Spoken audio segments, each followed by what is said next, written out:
Oleg Sokolov was a highly respected history professor with a very dark secret. And although he liked to dress up and roleplay as the infamous Commander Napoleon, this isn't the one I'm talking about. Oleg took Napoleon's character very seriously. He let his personality consume him, and would even select his partners depending on if they looked like Napoleon's wife, Josephine. And even worse, he would often go for his students more than 40 years his junior. But these concerning details are dwarfed by his most terrible of secrets, as life behind closed doors was so much worse than what he led others to believe.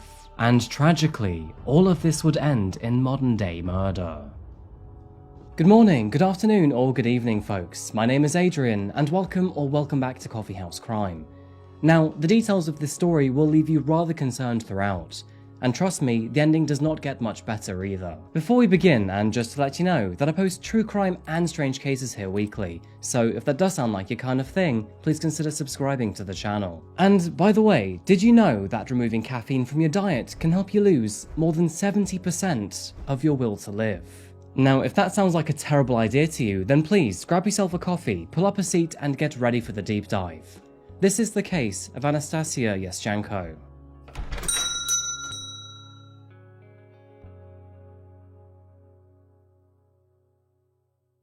Privyet, folks, and welcome to the largest country in the world. Of course, we're talking about the Baltic and currently troubled land of Russia. As the world's largest country by landmass, it is little surprise to learn that 145 million people call this home, making it the 9th most populous nation in the world. Despite the country's size, most of its population are scattered in and around cities, with much of Russia being covered with uninhabitable forest, plains, mountains, tundra, and even deserts. And harsh as the wilderness may be, this place can be utterly beautiful. However, our case today takes us somewhere slightly more urban, and more specifically to Russia's second largest city, that being the historic, characteristic, and cultural capital of St. Petersburg. Well known for its historical significance, European cross-Russian architecture, and its many canals and waterways, St. Petersburg also offers extravagant palaces, parks, churches, and cathedrals. And let's not forget its stunning old architecture. Stop off at the city's many traditional eateries and you can try out the many varied Russian delicacies, such as beef stroganoff, borscht, and even blini, which, of course, is the more formal name for the tiny Russian pancakes. Is anyone else suddenly feeling a little hungry? It is here, along the waterways of St. Petersburg, that we find the primary focus of today's case, that being 24-year-old postgraduate student Anastasia Yaschenko.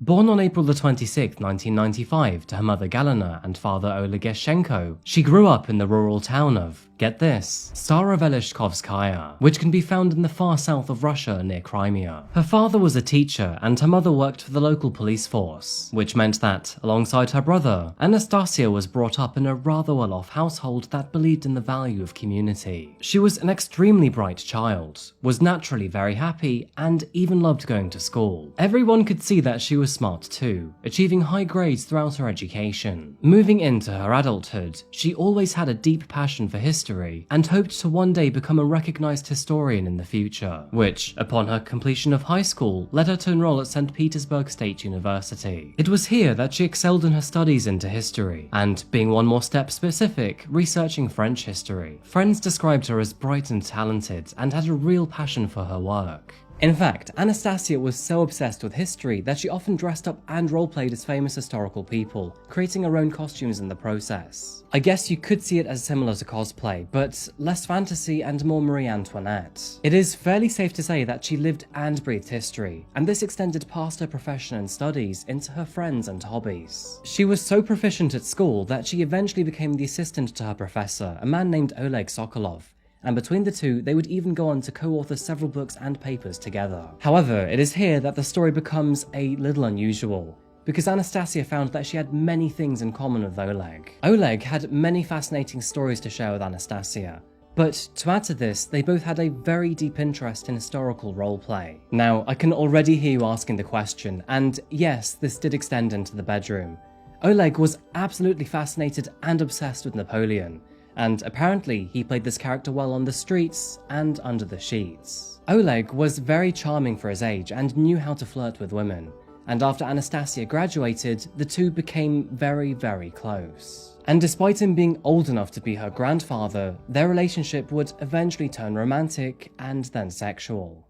Looking a little closer into this man for a second, Oleg Sokolov was born in 1956 and was 63 years old in the year 2019, which is the year our story takes place. He was an extremely well-recognized figure in the world of historical studies and, much like Anastasia, was fascinated by French history in particular. More specifically, he was quite literally obsessed with Napoleon's era. Oleg dedicated his studies to this time in French history, and he was so proficient in it that he had a bout of lecturing at the world-renowned Sorbonne University. Notable alumni of this establishment include Marie Curie, the first woman to ever be awarded a Nobel Prize for her research into radioactivity. And for all you true crime buffs out there, we have been here before with the case of Issei Sagawa. Being literally qualified enough to teach the French their own history, he really must have known his stuff. And this became abundantly clear when he received the highly acclaimed French Legion of Honor for his contributions to the field. He made his whole life about his passion, both his professional life and even his personal one. Back to his roleplay, Oleg was one of the founding members of the reenactment events in Russia, arranging extravagant balls, picnics, and parties for people to show up in their best period costumes. Now, all of this is a form of live-action roleplay, or LARP for short. But instead of playing as a barbarian or an elf,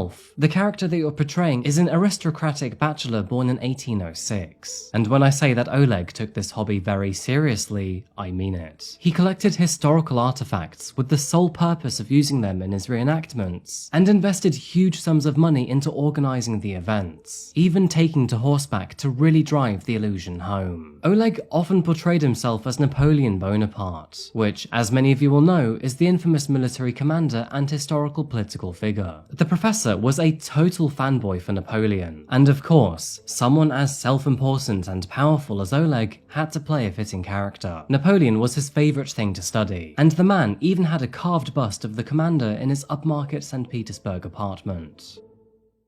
All in all, Oleg was an intelligent, affluent, and well-recognized man who let his work seep into his social and leisure time. And this enamored Anastasia. She was working with one of the most recognized individuals in her field, which means, of course, she couldn't help but feel infatuated. Curiously enough, she was just his type too. Being a petite brunette, she was just like Napoleon's own wife, Josephine. Now this was no coincidence, by the way. His preferences seemed to follow a pattern, and Oleg often charmed young women that he thought could be his own Josephine. This mentality didn't seem to alarm Anastasia either. In fact, she embraced it, and at his many reenactment parties, she would be in fitting costume alongside him. He became her Napoleon, and she was his Josephine. They would often dance, drink, and enjoy each other's company, all while dressed as their historical counterparts. Now, it was clear that Oleg had a certain aura about him, and a very self-important one at that. While in costume, and even out of it at social events, he insisted that everyone address him as sire. This included Anastasia, who was all too happy to oblige. However, Anastasia was not the first young woman to fall for his charms, because little did she know that he'd actually tried to establish several other relationships with students before. He invited them to meet important historians at special dinner parties, and apparently, after one of these events, he tried to kiss one of his students quite aggressively. As with anyone in this situation, it is often difficult to refuse someone with so much recognition and influence.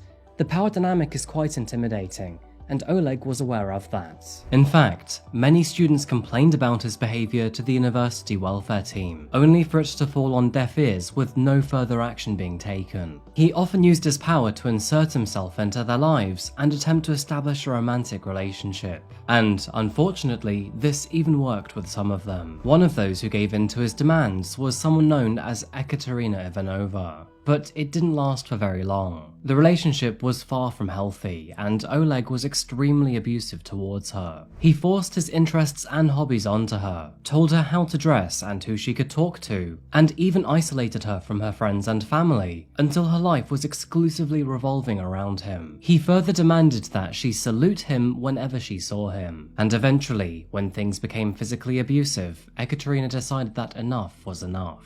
By the way, this wasn't the only reason she wanted to leave. It was around this time that she found out the shocking truth about Oleg, because the man was actually already married. She decided that she wanted no further part in this affair, and as a result, she was restrained, beaten, and verbally abused. The incident was reported to the authorities, but once again was not followed up. Oleg was simply too well respected and powerful in his field to ever be challenged. He knew how to manipulate young women and use their vulnerabilities to his advantage, and sadly, this was no different for Anastasia. After completing her undergraduate studies and moving out from student dormitories, Oleg insisted that she live with him in his apartment, which was located on the prestigious Moika embankment. Although Anastasia was flattered by the offer, she didn't realize that this was just one more step in Oleg's domination over her. Anastasia's mother desperately tried to talk her out of it. Aside from dating an old man, she realized that the relationship was far from healthy. I mean, it was pretty obvious, right? But her daughter insisted that the relationship was right for her, and that one day he would ask her to marry him. It was shortly after this that she moved into his not-so-humble abode, before helping him with his lectures and papers. Moving forward, the two were happy, or at least Anastasia thought. What she couldn't see were the increasingly frequent red flags, the cracks slowly forming within and throughout their relationship. Over time, she was slowly becoming normalized to intense pressure,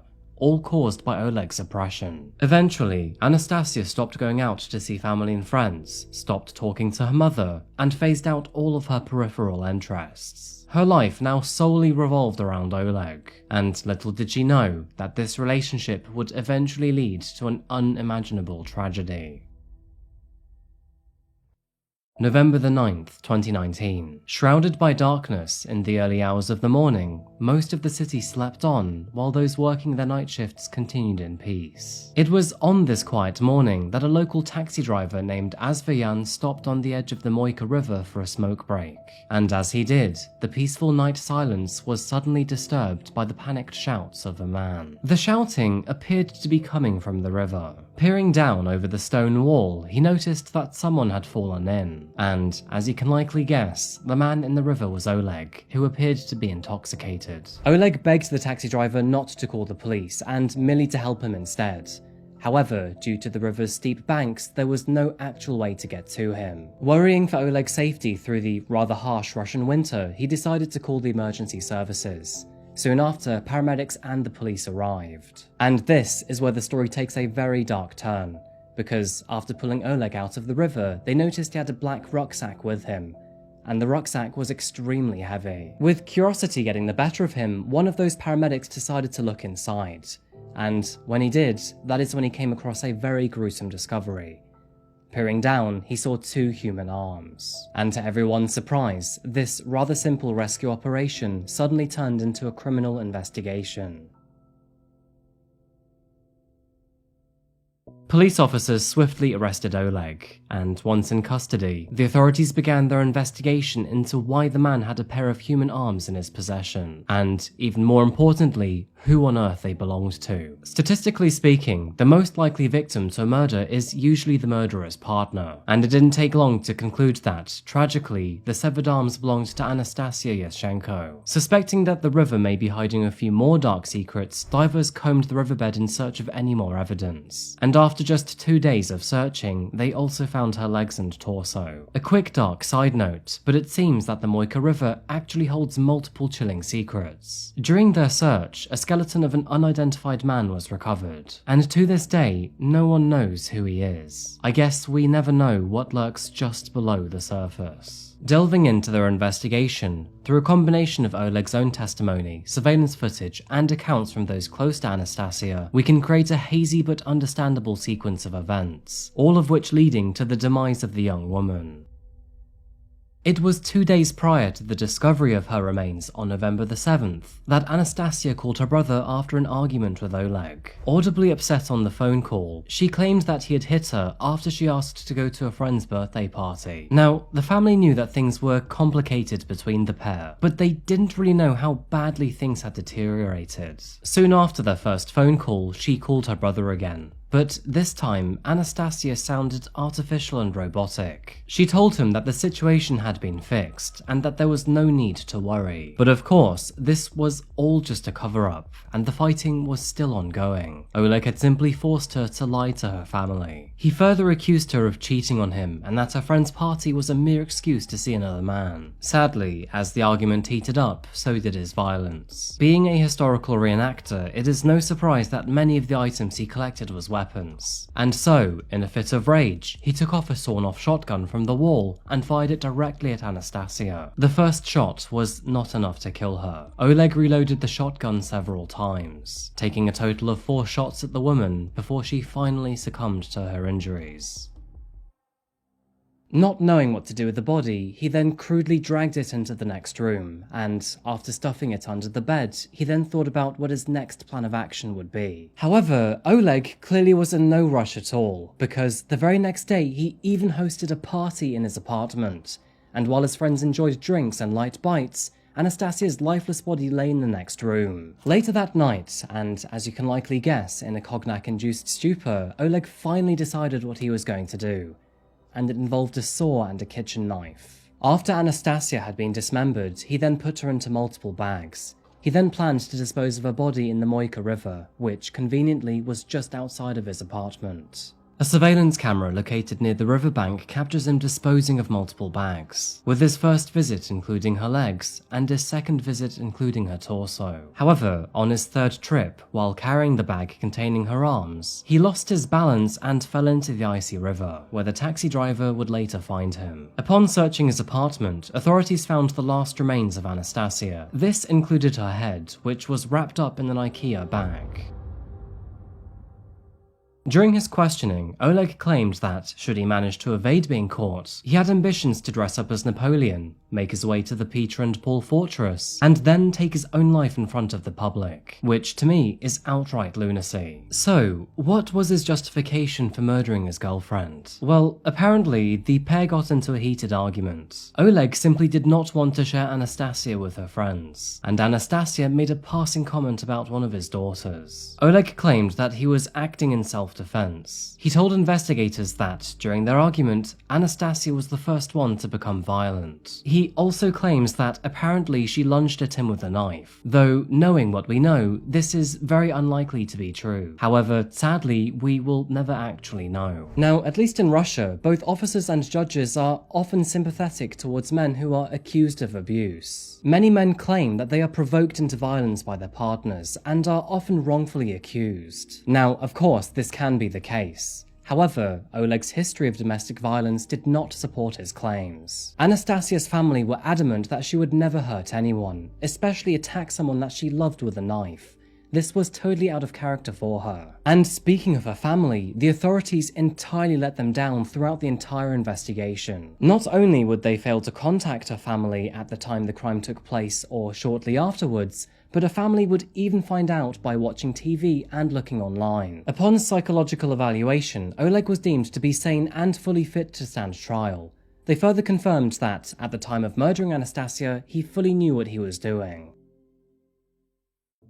In December of 2020, Oleg Sokolov went on trial for the murder of Anastasia Yashchenko. During this time frame, her family were in attendance to give their own impact statements. As you can imagine, Oleg stuck to his reasoning of self-defense. He told the judge that Anastasia was a perfect woman and was also good to him. But on that night in November, she became a monster and completely flipped from her normal character. He also claimed that he remembered nothing after taking the first shot, and that, after that moment, the entire night was a blur. He further spoke of how he planned to take his own life due to the overwhelming feeling of guilt, but needed time before doing so he could arrange his will and other formalities. This is apparently the reason for dismembering and discarding of Anastasia's body in order to buy him time. Being an affluent man, Oleg was able to get the very best lawyers, all of whom attempted to get him the least amount of time behind bars possible. After all, he had already admitted to murdering his lover, so he was going down either way. His lawyer attempted to minimize his sentence to a mere 8 years for his crime. However, this plea ultimately failed, and eventually Oleg Sokolov was sentenced to 12.5 years in prison for the murder of Anastasia Yashchenko, which, if you think about it, is still an all too short of a sentence. There are notable differences to this country's judicial system from the rest of the world. Murder in Russia carries a term of only 12 to 20 years behind bars, with only the most severe of cases holding the possibility of a life sentence. Following his sentencing, multiple young women came forward to tell their own experiences with Oleg, and most of them followed a rather similar pattern of inappropriate and violent behavior. However, in the end, no action was taken against the professor, and it's rather obvious to see why. The man evidently had many friends in high places, ones that could look out for him and use their powers to get him off the hook, so to speak. Despite Oleg's sentence being only 6 months above the minimum term, it is quite surprising to learn that he actually appealed after his trial. Despite his audacity, he did seem to be genuinely remorseful for his actions. Addressing her parents in court, he expressed his extreme guilt over his actions and wished he could bring her back to her family. He therefore repented and asked for their forgiveness, which, to no surprise, was refused by the family. Their lawyer basically told him to shove off, and his motion was denied. However, Oleg's punishment was cozy to say the least, and eventually he was detained at an unnamed prison in his city. Now, his so-called cell has marble tiling and a cozy fireplace to keep warm. He also has exclusive access to a private library where he can continue his studies. To add to this, there is a cantina with a fridge, and even social rooms where he can play billiards and snooker as he pleases. One of these social rooms even includes a flat-screen TV, where he can keep up with the outside world and maybe even this video. If you're watching, Oleg, hi. His lawyers have stated that his client has no complaints about his living conditions, but eagerly anticipates his release all the same. This is in stark contrast to many other Russian prisoners of even lesser crimes. Take one of Vladimir Putin's critics, for example, named Alexei Navalny. Now, Alexei is an anti-corruption activist, campaigner, and lawyer. He was arrested and jailed for 9 years due to his so-called extremism against Russia's leader, which included organized marches, peaceful protests, and an attempt to run for office in order to oppose the corrupt Russian laws. Despite this man winning multiple awards for his work on human rights, he was arrested and found guilty of contempt of court and embezzlement. Despite this being a much lesser crime than murder, he was kept in absolute squalor. And I'm talking worse than Call of Duty's Gulag here. He was kept in a crude concrete cell with little to no furnishings, and had a wooden plank for a bed, which was finished off with a hole-in-the-floor style toilet. This is in stark contrast to a murdering, abusive, and violent professor who was being kept in what can only be described as luxury, which just goes to show the corrupt ways in which Russian laws and punishments are executed. This is polarized to many other countries, where detainment and containment directly correspond to the severity of the crime and behavior during confinement.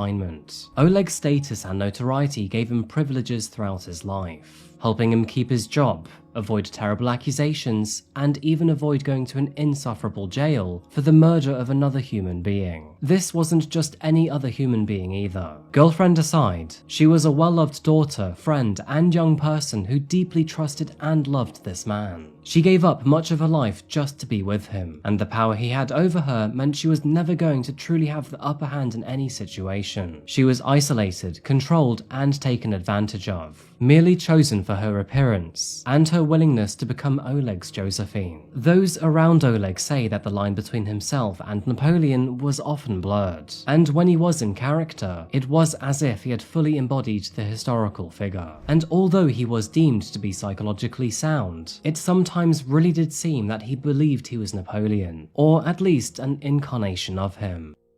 With his fantasies, he roped in a beautiful young woman to become a victim to his charms, power, and controlling personality, which ultimately led to her tragic and unnecessary death. Anastasia Yashchenko was intelligent, ambitious, and always tried her best to achieve her dreams. She was a well-loved daughter, sister, and friend to many throughout her life, with all of those around not having a single bad thing to say about her. Her family felt the loss of their loved one deeply, and her funeral was extremely emotional. Always a hopeless romantic, her mother decided that she should be buried in a white dress, something she always assumed that should be there to help choose for the special day that would now never come. Wrapping this case up, I'd love to know what you think about Oleg's sentence, because personally, I don't think that 12.5 years is enough.